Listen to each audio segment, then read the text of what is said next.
Good morning, afternoon and evening to our chair and guest speaker and online attendees. Thank you so much for joining us for this WTUN guest lecture. We're looking forward to a fascinating talk by our guest speaker, Professor Roger Falconer. I'm going to do a very brief introduction of the WTUN and introduce you to our chair for today's proceedings before handing you over to the chair and starting today's lecture. I'd just like to cover off a little bit about the World Technology Universities Network and the reason that we're gathered here today. The World Technology Universities Network is a global network of technology-focused universities, and our diverse membership is united by a commitment to the inclusive advancement of sustainable scientific and technology teaching and research, each of our members demonstrating a commitment to truly equitable innovation for the benefit of people and place.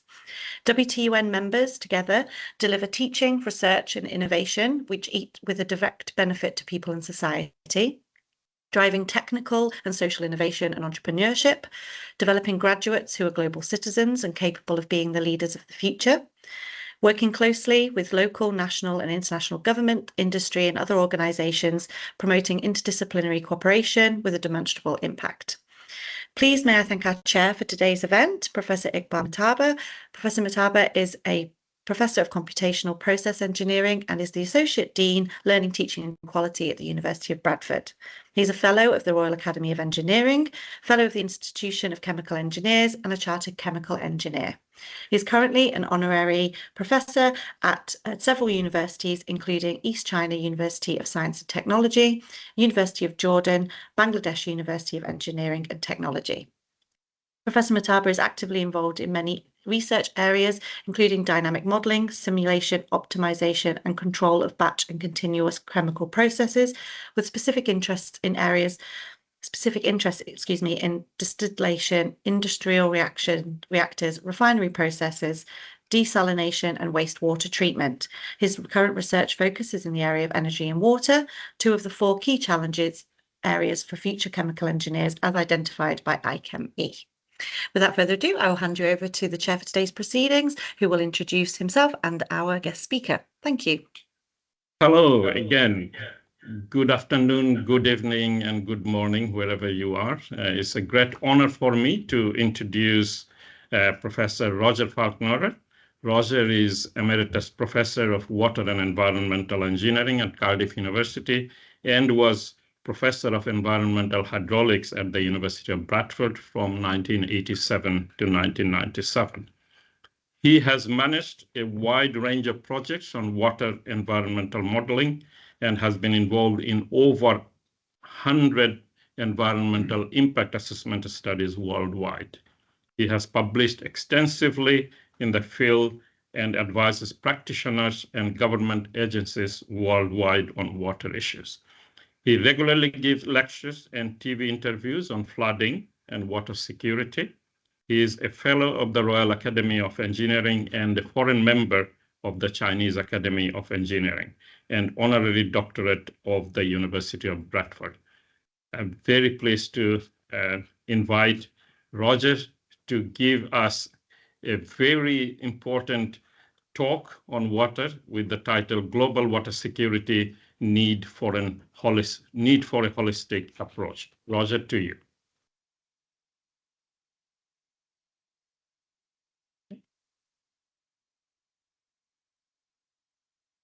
Good afternoon, good morning, good afternoon, and good evening. It is a real pleasure for me to be back here today at the University of Bradford, where I was between 1987 and 97, and where I started to develop an interest in global water security.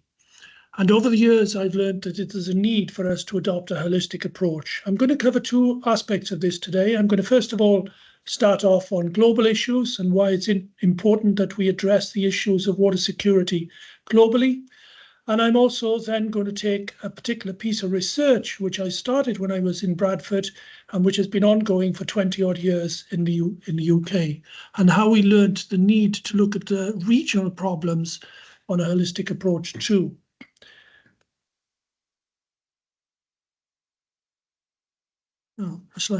So the first part is going to be a holistic approach at the global scale. And how does the UK affect water quality over the overseas? So how could we in the UK, for example, have an impact on the quality of life for people in, for example, Africa? What is it about the UK's culture and so forth that we could change tomorrow, which would make a big difference to saving lives in Africa? I first got involved in global water security beyond a personal interest with the Royal Academy of Engineering, which was a specialist committee was set up back in about 2010, specifically to develop a report for the government on global water security. That's the top left-hand of this slide. And at that time, there was huge global interest in water security. And these are just examples of some of the magazines and so forth that were talking about water security at that time. So what is it about water security that's relevant to us and at a global scale? And that's what I'm going to cover in the first half of my talk.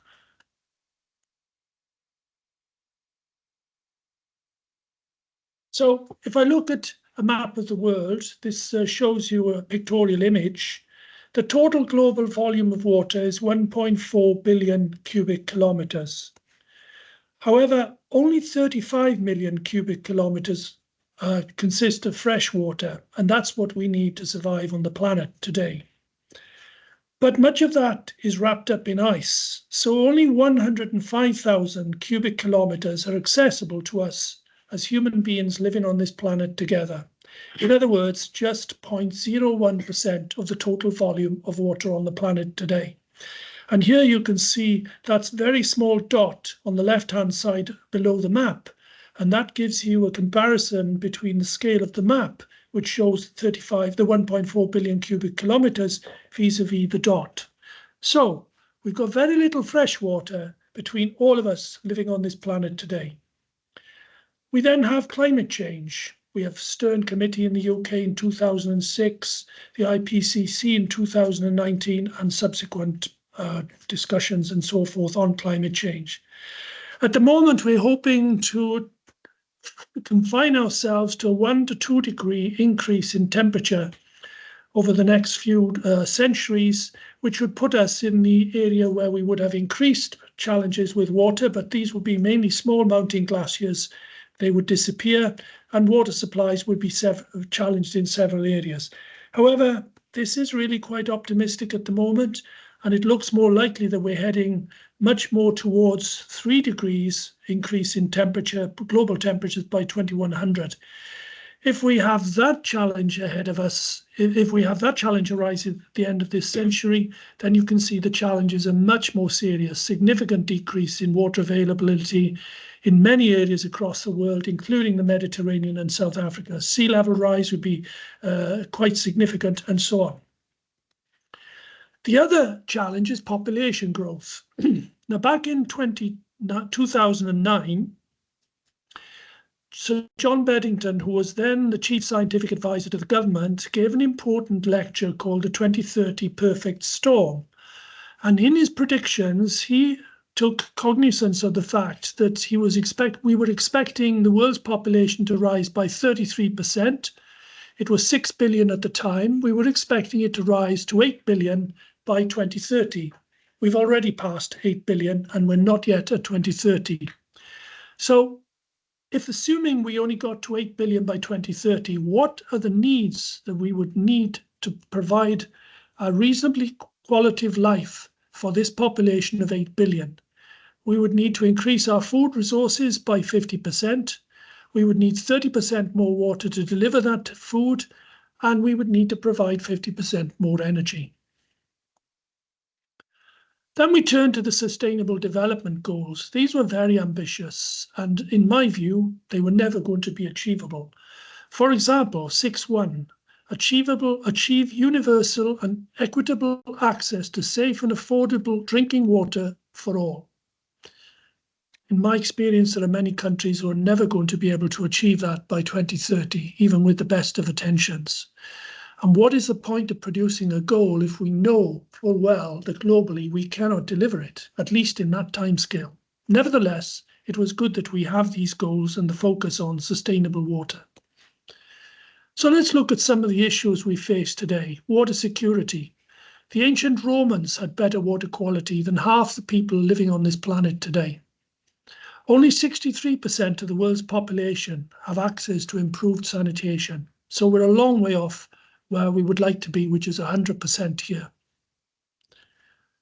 And here's an example. Many rivers in the world are extremely badly polluted, and the pollution is deteriorating. This is the river Citaram in Indonesia, but in every country in the world, almost every country in the world, you could show severe river pollution. And the next point is an important one. 70% of the world's freshwater supply is devoted to agriculture. So I'll come back to this point later. But if you go back to that picture I showed you at the beginning, only 0.01% of the world's water is available for in the form of fresh water for our resources. Most of that water is used to supply food. Now, unfortunately, when we talk about, or up until recently anyway, when we talked about river pollution, and when I was giving this talk back in 1990s and so forth, when I was here at Bradford, it was perceived in the UK that we didn't really have a problem with river pollution. However, this has come to the fore even in the UK. And in the town where I live, which is just up the road from here where I am today, we have the River Wharfe. The River Wharfe comes down, and we see the picture below where we see stormwater overflows, where the pollution from the polluted water from the river, the town, for example, goes straight into the river. But 100% of the blame is almost put on the water companies in the UK. But then the issues are much more challenging. Here we can see cattle, for example, in the stream, just downstream of the River Wharfe. Now, this problem could be easily addressed by fencing off the river so that the cattle couldn't get in the river. But these cattle are in the river, and they're putting fecal bacteria into the river while they're there for most of the afternoon. Then we see somewhat of a bit of deception, really, because downstream you can see this picture, which is about 5 kilometers downstream of where these cattle are in the river. You can see the children in the teenagers in the summer months diving off this bridge into this water. And this is the picture that's shown all the time in media about water pollution and the need to clean up the wharf. I'll come back to this picture in a minute because it's quite important. We definitely have serious challenges. We have a sewage treatment works here at what we call Ashlands. And you can see here that in the 10th of July 2019, the fecal bacteria levels, E. coli levels in particular, were way over the sufficient level of 900. And you can see here figures of 35,500. Now, the bridge that you saw where the children or teenagers were jumping off the bridge into the water is about 300 meters upstream. So there's no way that that the pollution from this Ashlands works is going to create a problem for bathing water quality upstream of this bridge. And then if you look in August, we see here, if we look at the river as a whole, we're now much further upstream, well away from the Ashland sewage treatment works, and our E. coli levels are still 1,600, well above 900. And here you're dealing with agricultural inputs. This is nearby where I showed you the cattle were in the river. So, and these figures come from Citizen Science Project in the region. So, the water companies certainly need to address the problems of the Ashland works, but that will only clean up the river downstream of Ilkley. We need also to address the issues of agriculture. So even in the point I really want to make here is, even in the UK today, we are really concerned about river water quality, which is undoubtedly deteriorating. So let's go back to the global issues. Global water security, some of the challenges. 1.2 billion people have no access to safe drinking water. 0.5 children will die annually of diarrhea. No child is likely to die of diarrhea in this country because of polluted water. If they were, it would be the main item on the news. And yet we accept that globally 500,000 children are likely to die this year of diarrhea, and yet very few people know much or even care about it, which I find particularly sad.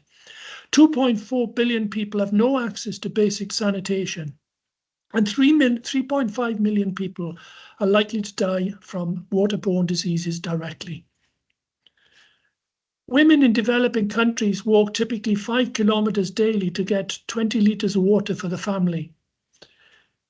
Is that very efficient technology? We are seeing cars now that can go driverless cars. We have all the technology in the world to deliver driverless cars, for example, and yet we do not have the technology in use in developing countries to enable water to be delivered from the point of source to the point of need. And women have to carry that water 5 kilometers, and it's quite a weight. And if we look at flooding, we saw the Archie earthquake and tsunami in 2004. 250,000 people lost their lives. However, 32,000 people lost their lives in Sri Lanka, a distance of 1,000, nearly 200 kilometers away from the source, over 2 hours in real time. The tsunami would have traveled at a similar speed to a 747 jet, taking 2 hours. At the same time, we saw pictures of garages being bombed in in Iraq with military precision, incredible technology, and yet we didn't have the technology in use then to advise 32,000 people in Sri Lanka to move to higher ground. Why are we not using this technology for the benefit of mankind on the planet rather than using it for other purposes? And finally, on this point, in 2016, where we have a water project from Oxfam, half of the world's hospital beds are filled by people suffering from water-related diseases in 2016. I doubt if the figure is much different today.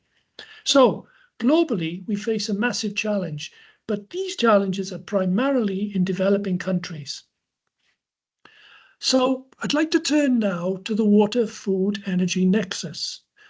We have water in a triangle, energy and food, and all three of these are directly interlinked. I won't dwell on this now, and I'm sure you can get a copy of my slides if you need them afterwards.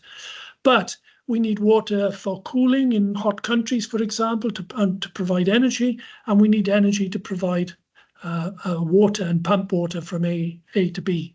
We need energy for food, we need water for food. So we have a water footprint. And I would contest that we need to take the water footprint just as seriously as the carbon footprint. We are hearing all the time about the carbon footprint, which is right and proper, and we need to act globally to address the carbon footprint. But I would argue that we need to work globally to address the water footprint too. So now I'd like to switch to the water footprint and dwell a little bit on this. So here we have I want to bring in the concept of virtual water. So we have rain occurring here and we have water dropping, and we'll call this 100%. The water then moves down either through the blue system, which is through the river, and it comes down to the ocean at the other end, where only 36% of that water, I'm generalizing here obviously, depending upon the river, but typically 36% of the river ends up in the ocean. And it can go through the soil, so it can fall on the land, go through the soil, and it can end up watering the food and then going below. But I'd like to take the top line here. So this is the river. We have an industrial plant here, which is taking off water out of the river and using that water for two purposes. One, domestic supply. So it could be the water treatment works, for example, the water supply company. And it's delivering that water directly to the consumer, i.e. the home, where you and I might live. Or it can be producing a commodity which is then exported and sold. In other words, we are using water in the UK to produce a product which we sell overseas, and that is virtual water. So let me take an example here of something like coffee, for example. We're not able to grow coffee in the UK. That coffee is produced in countries like Kenya, for example, and therefore we are using water in Kenya to provide that cup of coffee which we would take for granted in the UK. And if I was to go into a school and say how much water is needed to produce a cup of coffee, I suspect that the school children would say to me, well, half a litre for the cup. But it's a lot more complex than that. So I now want to turn to the water footprint. The water footprint is defined as the water consumed and used to produce goods and services within a nation. So we have two components. We have the internal water footprint, and that's from water which falls on that country. So for example, if we take the UK, It rains in Wales, for example, and the water falls in the Severn. The water is then transported, taken out of the river, and used for domestic consumption, for the home, showers and so forth. That is virtual water. That's internal water. And that is water which falls in our country and which we use internally within our country.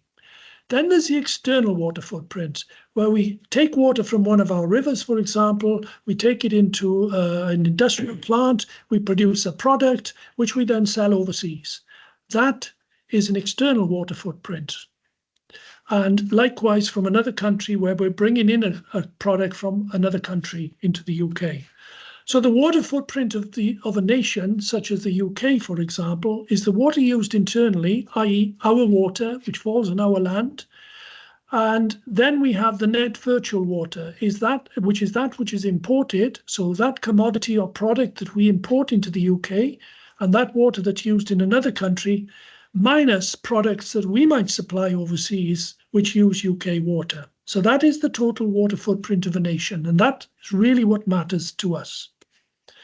So if we look at the UK, for example, my home country where I'm speaking from today, our annual water footprint is typically 38.6 gigacubic meters per year. Our external water footprint is almost twice that, 63.6 gigacubic meters per year. In other words, the amount of water that's being used in other countries to provide products for our country is almost twice the amount of water used in our own country. And here you can see below that much of that water is, in all cases, agriculture. Agriculture is 28.4 in the UK relative to 3.3. So it's a very good objective to try to cut down on our use of water in the home, but it's not really the big issue. If we really want to use less water in the UK, we really need to focus on agriculture. And likewise, externally, there's no households, obviously, from our external water footprint, but the the external footprint to the UK from agriculture is 46.4. Again, that's where we need to focus. So let's go back to this water footprint. I have a cup of coffee here, which I've just been drinking. I don't know whether you can see it. That's about half a litre of water. How much water is actually needed to produce that? Well, the university that's got an international reputation for the water footprint network is the University of Twente, a UNESCO-funded group. It's quite a substantial group. And when you put all the facts and figures together, the amount of water needed to produce that one cup of coffee is 140 litres of water, one bath of water, almost a bath. A bath is 150 litres. And then when we look at steak, for example, if we look at a typical kilogram of beef, we need 3,875 litres of water to produce that kilogram of beef. That's 26 bars of water. But the one I want to turn to in particular is cotton. So if we look at this pair of jeans, for example, cotton jeans, we need 73 bars of water to produce those cotton jeans. Now, I'd like to focus on cotton for the next few minutes because we don't produce any cotton in this country. We don't have the right climatic conditions. And let's look at some of the issues, cultural issues here, which could change our water footprint and reduce our water footprint external water footprint quite significantly. So where does most of our cotton come from? Well, this is a map of the EU produced by the University of Twente Water Footprint Network in 2008. I doubt whether things have changed very much, except that we probably get more cotton now from China. But most of our cotton is coming from countries like India, Pakistan, Egypt, for example. So if I go to one of our prestigious UK stores and I want to buy cotton linen, it will be advertised high quality Egyptian cotton. And we had a lot of our cotton from Kazakhstan, for example, which was one of those countries shown there. The Aral Sea, as a result of the need for water to deliver cotton to countries like my own over the years, the Aral Sea has now gone. So not only are we no longer getting large quantities of cotton from Kazakhstan, but also all the local work opportunities for many of the people, for example, fishing in the lake and so forth, have all gone as well. So if we don't manage our virtual water better in the future, we might all suffer for it in the end. Now I'd like to turn to this picture, because this picture tells me a lot about our problem. If I look at the newsreader on the left, the BBC have allowed me to use this picture to make my point. If I look at the newsreader on the left, he's wearing a grey suit, a white shirt and a mauve tie. He can wear that grey suit. That grey suit probably requires 75 bars of water to produce. He can wear that suit today. He can wear it tomorrow. He can wear it next week. In fact, one of the most influential statesmen of my lifetime has been Barack Obama. Barack Obama, I never saw him in anything much other than a grey suit, a white shirt and a mauve tie, similar to the late Bill Turnbull in this picture. The woman has a dress on, which would probably also require about 75 bars of water to produce. However, if she wore that dress every day, the same dress every day, she wouldn't be reading the news for long. We in this country and many countries across the world never question what the man wears, but we do look at what the woman wears and we judge on the basis of whether the dress is smart and so forth. And you only have to see this in terms of many of the influential families within this country. So if we could persuade the culture to change so that we didn't think differently of the woman because she wears the same dress every day in the same way as the man, then our need for Egyptian cotton would drop dramatically, and thereby we could indirectly save the lives of many people in countries where the water is not treated to the same standards as we would expect here. So my point here then is the male newsreader can wear the same suit daily without any questions being raised. He will be judged on the quality of his interviewing of politicians, etc., whereas with regard to the female, a lot of focus is focused on the dress she is wearing, which is part of our problem. Then I want to turn to another point. If you look at things like Formula One, for example, huge developments, huge investments go into Formula One races, not only Formula One, but the car. And huge advancements have been made in brakes, efficiency of cars and so forth. In my family, we change my wife's car typically every 4 to 5 years. We usually buy the same car. And every time we buy a new car, the petrol consumption, fuel consumption is more efficient. We don't need to get the car serviced so frequently and so forth. So the huge investment that's gone into Formula One over the last 30 or 40 years has led to big and significant advances in the domestic car. However, when we look at irrigation, and 70% of that water is used for irrigation, the amount of investment and technology that's gone into improving irrigation is really small by comparison, and yet 70% of our water is needed from irrigation. We have lived on this planet without the motor car. We have never lived on this planet without water. So it's a limited investment in irrigation. The water is still just thrown aimlessly over the crop. And then we talk about the price of water. People in the UK, for example, prices are going up for the cost of water at the moment as we try to clean our river. I typically pay £4 for a cubic metre of water. That equates to 0.004 pounds per litre. I go out and put petrol in my car, I have to pay £1.40. 1.4p for a litre. That's 375 times more for fuel than water. We are desperately trying to get people to stop using fuel to address the climate change issue, and yet the fuel that I'm quite happy to put in my car is costing me 375 times as much as I'm paying for water. Therefore, I would question whether water is fairly priced or not. In fact, we don't appreciate the value of water because it is relatively cheap by comparison with fuel. And who pays for our services, for example, is quite clear-cut. When I take water from the tap, I'm paying my water company to provide me with water for the home. But I'm heavily involved here in flood-related issues, and we see things like nature-based solutions being rightly adopted to deliver better ecosystems and to hold water back in the upper reaches of the catchment. But there is no clear lines of responsibility, and who is paying for that?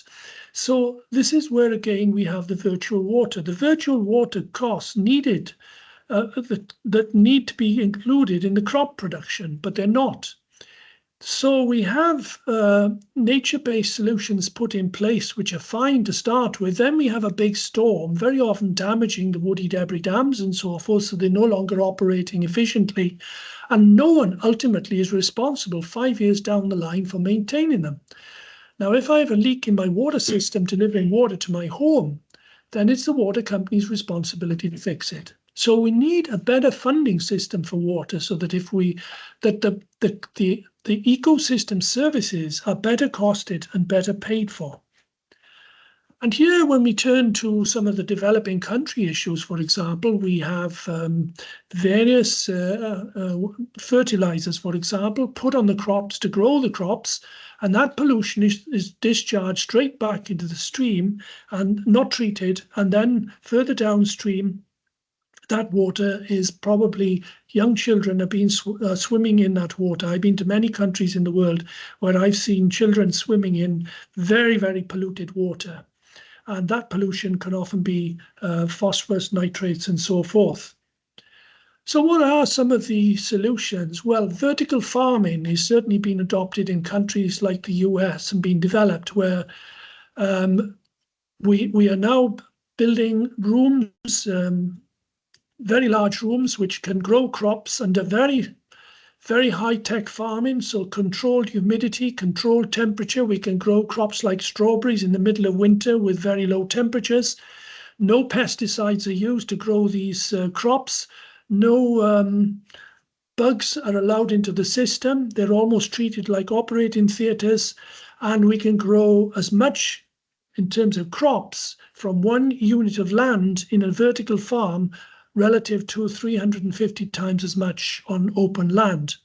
Also, vertical farms are only using 1% of the water needed for food supply vis-a-vis traditional farming. However, this is relatively novel technology. Had it had the same appeal as Formula One, for example, we may have come a long way, and almost every country in the world today would probably be using vertical farming to produce its crops. And if we were to do that, we would be reducing that 70% of water used for agriculture and domestic supply of food.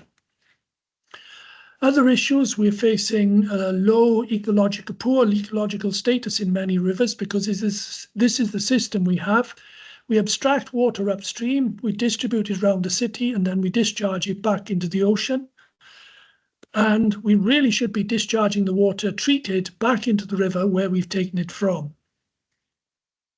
So, on the general water security challenges, we have security of sufficient good quality water will be an increasing global challenge in the future. We're already starting to see this, even in my own country.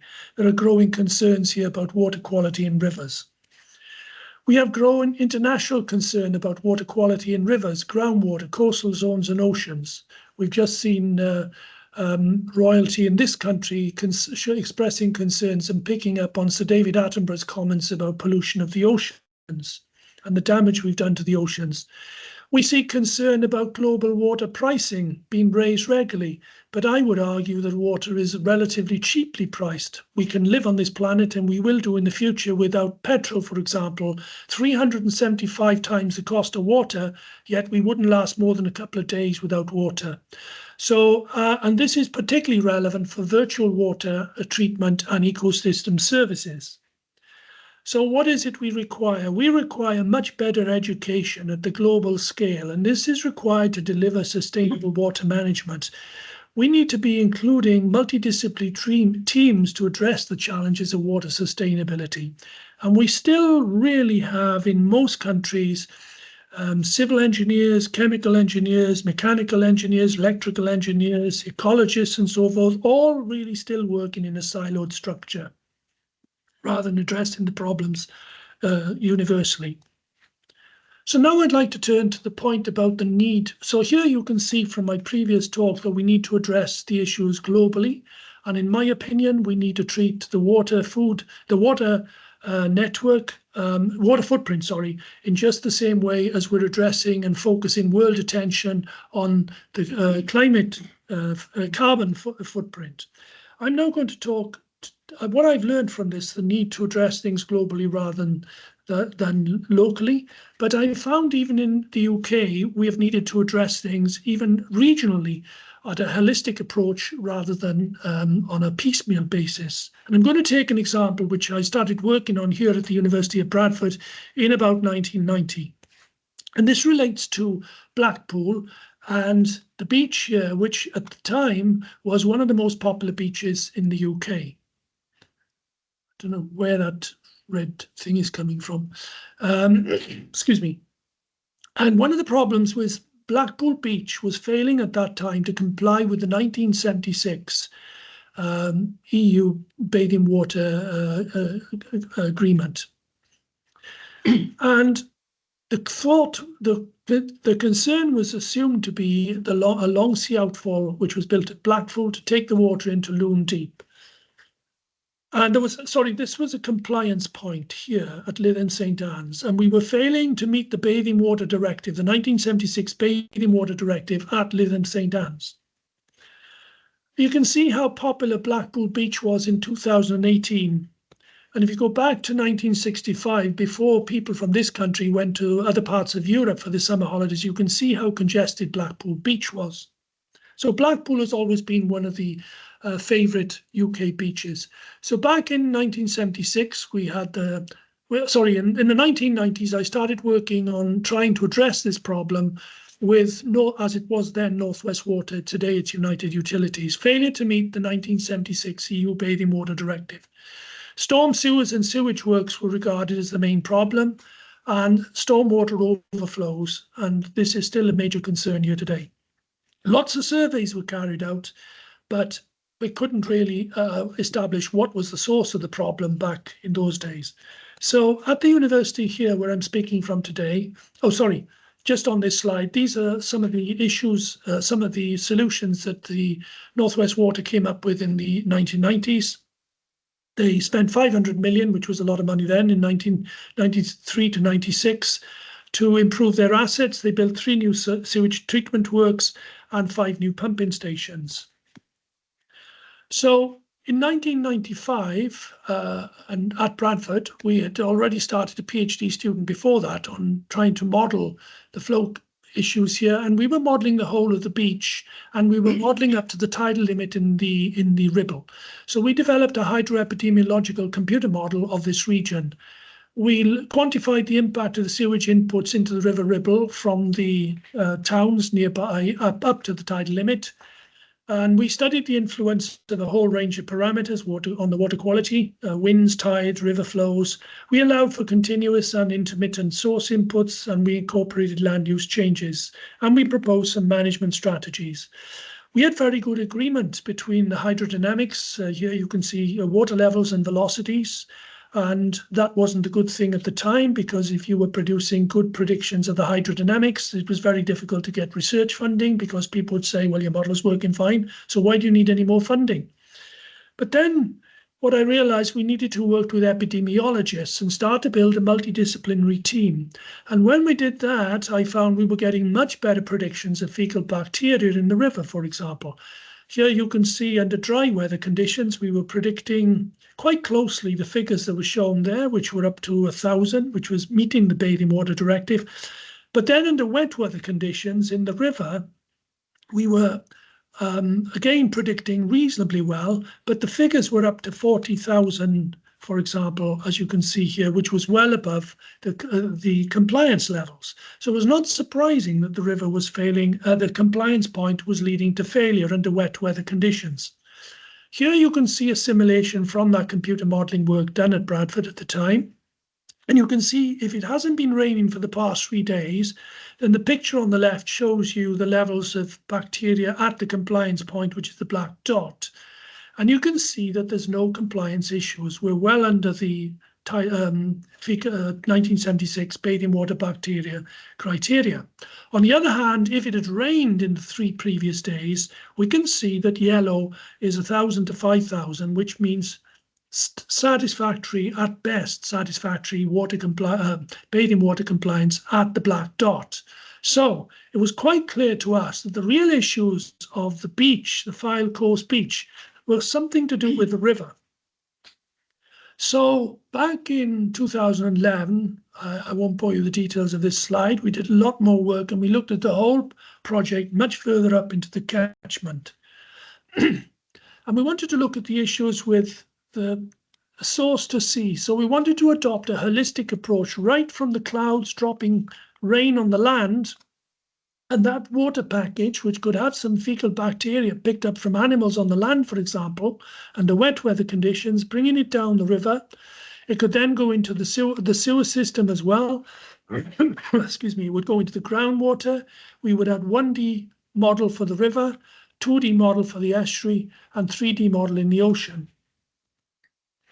So we wanted to look at this study in detail. We had considerable funding from one of our research councils in the UK. We wanted to study the coastline. We studied the river here, and we studied all the catchments. So we included modelling of all these catchments. This was a project carried out by University of Bradford, subsequently Cardiff in my own case. Then we had the University of Sheffield and Aberystwyth University, and we all had different responsibilities. Mine was to lead the team on the modelling. We modelled 28 different catchments in this river basin. We looked at fecal bacteria left on the land by animals in the form of diffuse source pollution. We then had the farmers spreading manure on the fields, for example, and picked up in storm conditions. We had cattle going in the river. We had leaks from septic tanks. That was our diffuse source pollution. We had point sources from the sewage treatment works and so on. We carried out field surveys, Aberystwyth University did. Extensive field surveys in the catchments, in the rivers, in the wastewater treatment works. We did dye studies to improve our diffusion predictions.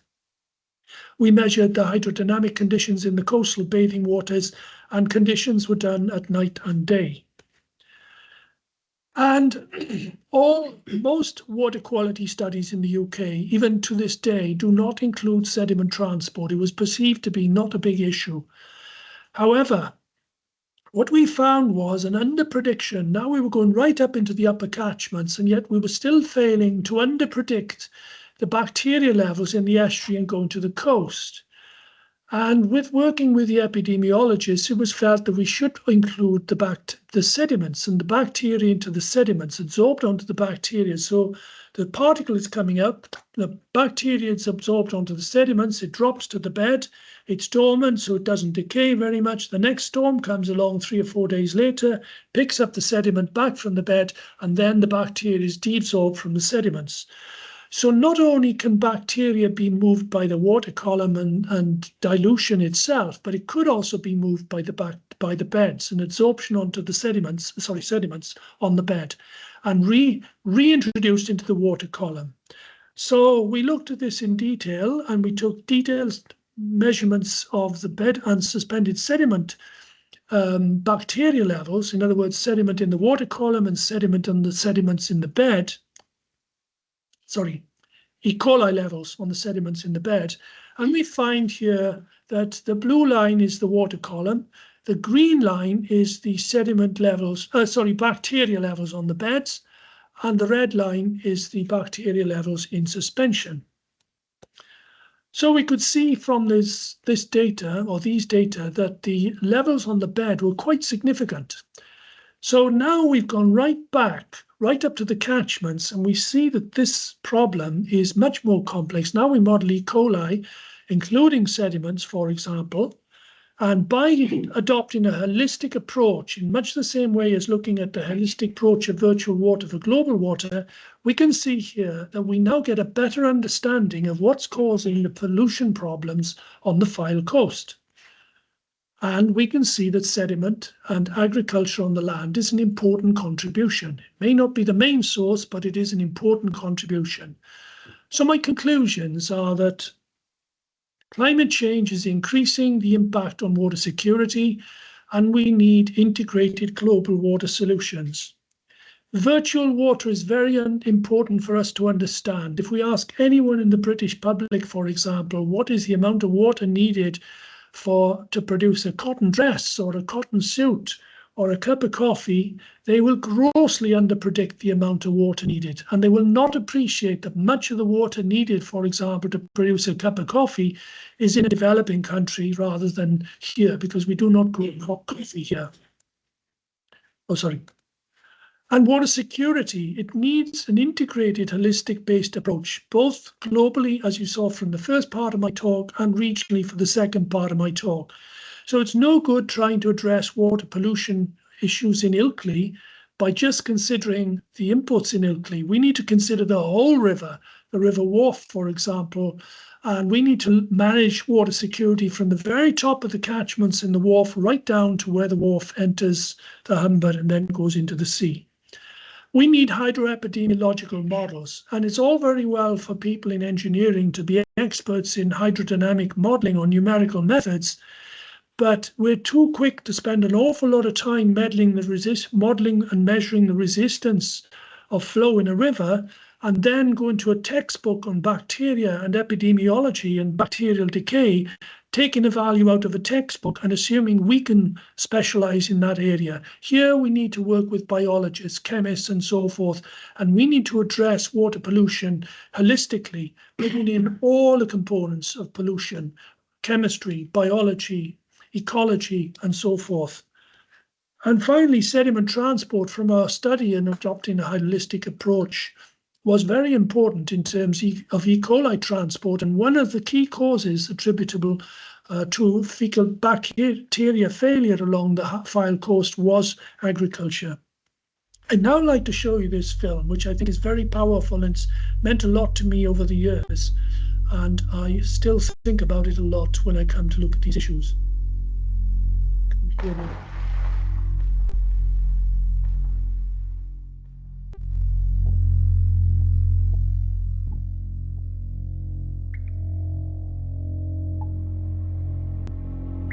Sustainable Development Goal 6. Ensure availability and sustainable management of water and sanitation for by 2030, achieve universal.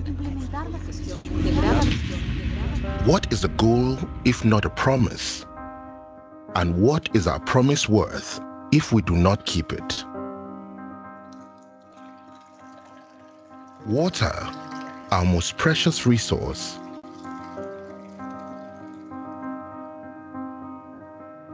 Only 0.5% of the Earth's water is readily available for human consumption. Yet we live in a world of unquenchable thirst, where every nation must drink from the same well. Today, 40% of the world's people are affected by water scarcity. Climate change, one of the greatest challenges of our time, is accelerating catastrophic water events at an unprecedented rate. Shocks of drought and deluge unleash their devastation. While population growth increases demand for water, food, and energy, rivers dry up and no longer reach the sea. Today, our promise is at risk. We, as the heads of state and government of the High-Level Panel on Water, have 3 calls to action. Turn it off, turn it on, turn it off. The first, turn off our denial of a global water crisis. Turn off that faucet and turn off the waste. Turn off pollution and destruction of our watersheds. Turn off the bacteria that harm our children. Turn off the path to fetching water. Turn to a path to education. Next, we need to turn it on. Turn on solutions. Turn on ideas. Turn on innovation. Turn on investments in infrastructure, sanitation, ecosystems management, and resilience. Turn on our political will to make the hard decisions about how we understand, value, and manage water. Turn up the urgency. Turn up the volume on the water dialogue. Turn up the intensity to keep our water promises. Turn up the heat on those who misuse water. Turn up the funding to finance universal access to water. Turn up the value we place on water. This is our defining moment. Water has forced itself to center stage. The UN Water Action Decade has begun. The world urgently needs us to keep our promise. We must all take action. Do you value water? Then join us. Turn it off, turn it on, turn it up. I would just like to finish with a project which I've been heavily involved with over the last few years. I've been very fortunate in my career. I've been involved in many projects, but this is probably one of the most rewarding. I'm involved with the man on the right here with a company, Global Empowers, and a project they run in which water does matter. Global Empowers is developing holistic solutions to address the social, economic, and environmental aspects of a community needs, particularly in Zambia. The mission statement is to become a revolutionary innovator in empowering communities. 4.1 million people in Zambia and 319 million people in sub-Saharan Africa do not have access to improved water quality. Clean and safe drinking water means preventing waterborne diseases. You saw those in the video clip I just showed you. Promoting overall health.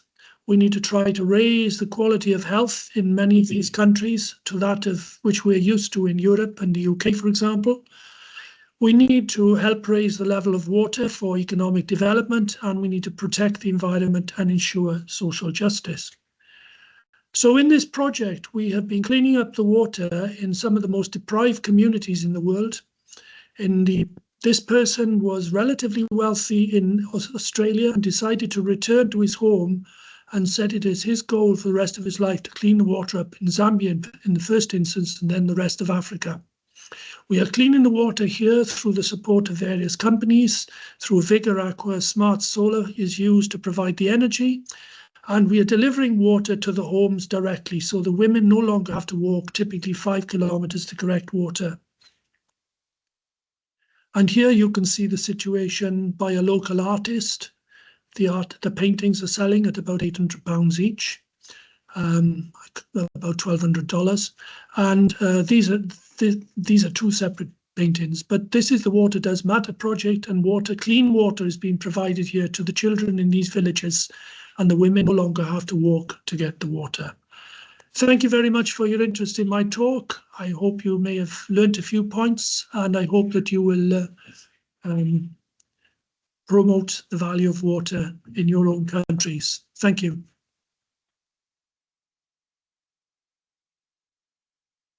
Thank you, Roger, for a very informative and wonderful presentation today. I learned quite a lot today. Floor is open for our participants to ask any question. Stop sharing.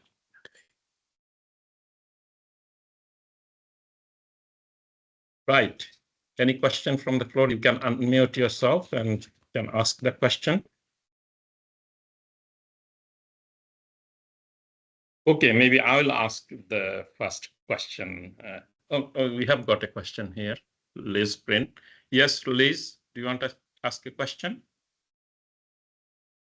Yes, thank you so much, Roger, for the presentation. That was excellent. It did make me think about why did I never like geography at school? You know, your presentation was so interesting, and maybe it's just because I've matured since I was at school, but I really enjoyed the content. I have posted a question in the chat, and it's to do with water as a waste stream. So my area of expertise is pharmaceutical supply chain. And I'm obviously very interested in the use of water as part of industrial symbiosis, whereby a waste stream from one organization feeds into another as an input. And I suppose I was quite interested in the sort of regulatory sort of influence in that area. You know, can anyone just do that? Are there sort of parameters of acceptability with regards to how water can be used as a waste stream? It's just an area that part I haven't explored as much within pharmaceuticals. It's certainly, in my experience, an area of considerable concern and interest in China. They have done a lot of work on pharmaceuticals in water. And I think one of the things we suffer from, in not just the UK, many countries around the world, particularly the developed countries perhaps, is that we are not looking at managing water with a basically a systems-based approach, which I think would be much better. For example, I was involved as one of 3 so-called experts to address the issues relating to the London flood review in 2021. We had two very big storms in London, one after the other, and there was a lot of flooding of basement apartments and so on. And it was a real eye-opener to me, and it made me realise one of the big challenges we face. And that was when we went to meetings with all the various bodies, it would be typically 10 or whatever organisations there, all with different responsibilities. And water is really just a simple issue of from source to sea. And for example, let me just take one example. If I was responsible for the Highways Authority, I would want my drains to be unblocked as much as possible when the leaves fall off the trees in the autumn here in the UK, so that as much water as possible went down into the sewer system or the subsurface system. However, if I'm the water company and I've got to manage the subsurface system and more people are now living in my community, and I can't, if I take the roads up, I've got a lot of adverse publicity, etc., then I'm very happy for those leaves to stay on the drains and keep the water up on the roads rather than down in the drain. So it was quite clear to me, and also local authorities, one local authority would have responsibility for just their patch of the river, as we find in the wharf in Ilkley, for example.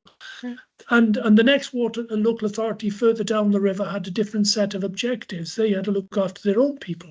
You could solve the problems in Ilkley from the Ashland sewage treatment works quite easily by putting in a very large pump and pumping it all down to the next village and throwing it into the river there. But that's not really the best way to manage water. The best way to manage the wharf, for example, which happens to be one river in the UK, it could be any one river, is to have one unifying body which looks at the management of the water. And that, I think, would go some way to addressing your points here.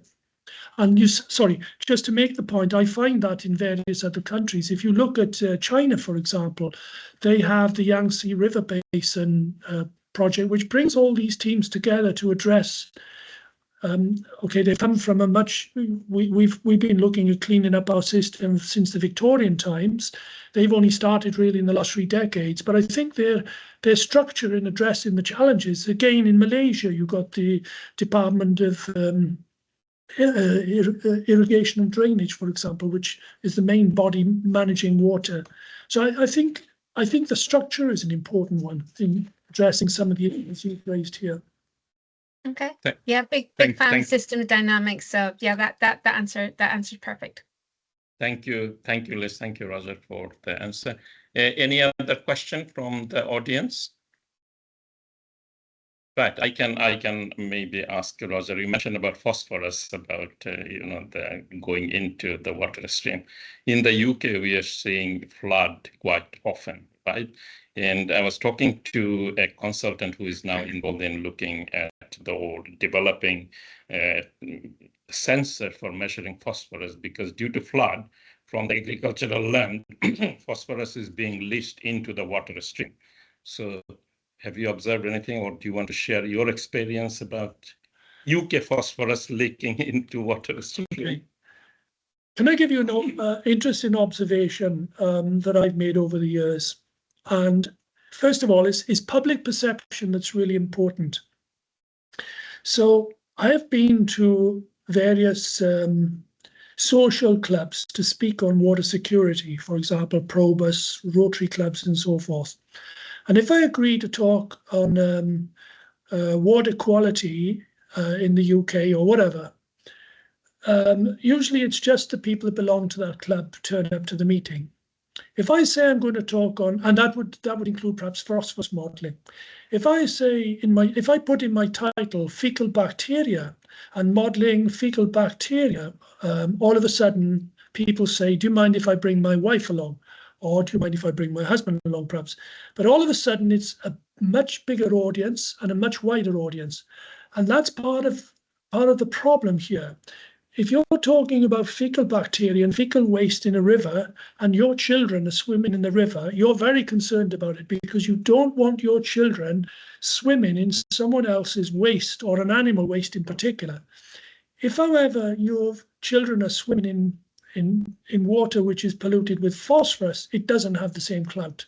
So very often, if you're talking about phosphorus pollution in rivers to a lay audience, you're the only one, you're talking to a very small audience. So there's that point I'd like to make first, that the word fecal bacteria is very powerful when it comes to trying to educate the public at large. So people that are not perhaps specialising in the area that we're looking at here with water quality. Coming on to phosphorus, another issue you have, in my experience, is that the public, farmers and so forth, often think that if they just go buy fertilizers from our agricultural supply stores, that's the only source of phosphorus going onto the land. So they might try to use less phosphorus in the future in the form of fertilizer being put there directly. But then they've got cattle, and the cattle are providing waste in the cow sheds, for example, if we're talking about cows. And then the farmer goes out and spreads this manure all over the farms. And we're seeing much bigger farms in the UK. You know, when I was a child, I came from a farming background, and 100 milking cows was a very large herd to be milking. Today, we've got farms with 1,500 cattle, all in sheds, and they never leave those sheds. So there's a lot more phosphorus coming onto the land via other means, by virtual means, through, for example, animals and so on. So it is a problem. It is a big problem, but it doesn't have the same public interest as fecal bacteria. Thank you, Roger. Any other question from our audience?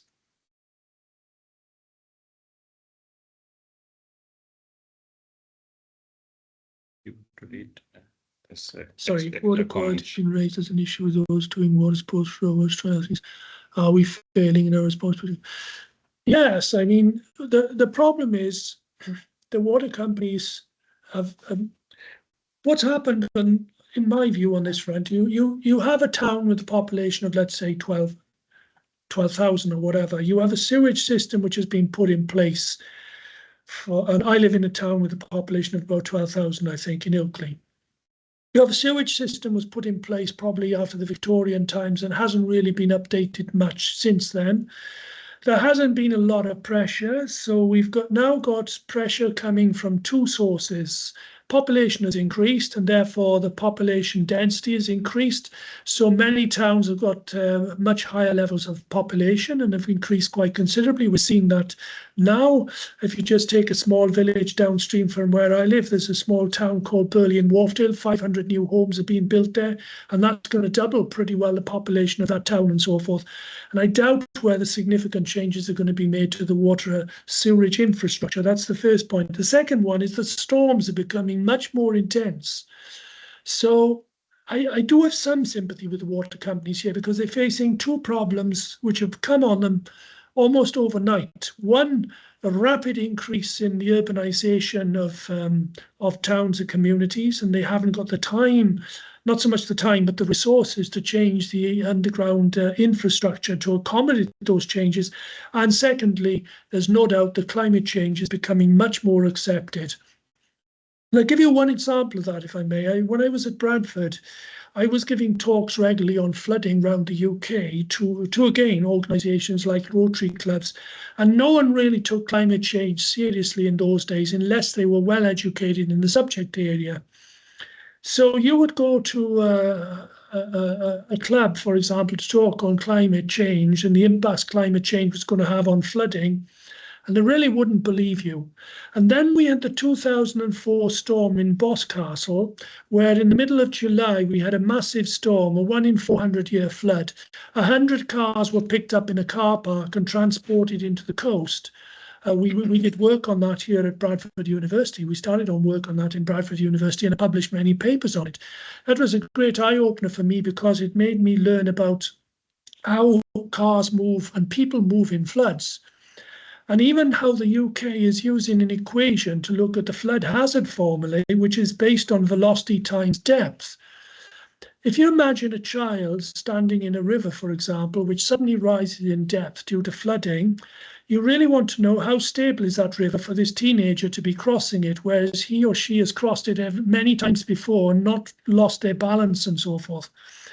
And the force on that child, as I taught so many times to first-year hydraulics students here at Bradford, was equal to the depth of water times the square of the velocity, not the velocity, but the square of the velocity. And yet today we still use a formula which is based on the depth times the velocity. So our flood hazard formula needs to be revised, and this is not new. But because we're not using up-to-date formulae for mapping, for example, for the emergency services, where to go first to clear the children off the street if we know a big storm is going to come and cause flooding, we're not using the right formula. I have been trying to tell our regulatory authorities for the last 20 years that we need to revise our formula, but unfortunately I seem to be talking to a brick wall. And coming on to the point about question. What does water footprint not have same recognition as the carbon footprint? Because we need to, more people are affected directly in, I would say, the developed world with the carbon footprint. We are seeing floods now that we've never seen before in the developed world. And because it's on the developed world, it's on prime time television and so forth. And I think if the tragedies we're seeing in countries like Africa and many other parts of the world were seen in the same light, then the water footprint would have a much, I'm not saying it should be greater than the carbon footprint, but I think it would be raised considerably.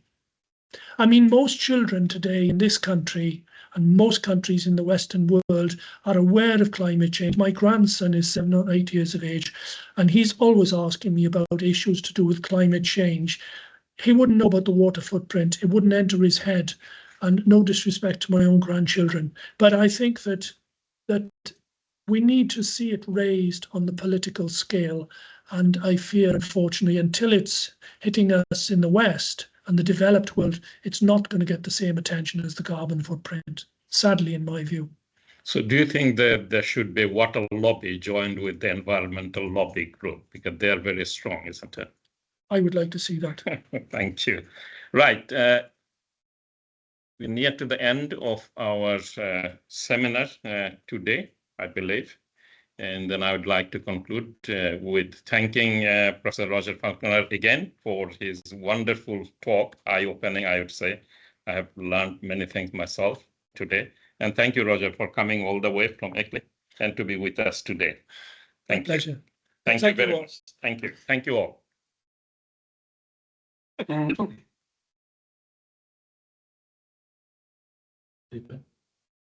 Leave. If you just mute it, just say. Thank you very much, Roger, and also Professor Iqbal. Hopefully that was an informative session for you all, and we just really thank you for your time and your attention and the great questions. For those of you who registered, who perhaps watching this back, I hope you find it informative. It will be posted on our website with a link to our YouTube page. Roger did mention the option of potentially accessing slides, but hopefully you'll be able to watch this back in the future. But just without further ado, I just want to bring this session to a close, and further recognition to Professor Roger Falconer for joining us, as I said, from up the road in Ilkley, but via Cardiff as well. And we're very lucky to have you as an honorary graduate and former member of staff at the University of Bradford. So thank you very much, and I hope everyone has a lovely afternoon and a good evening. Thank you.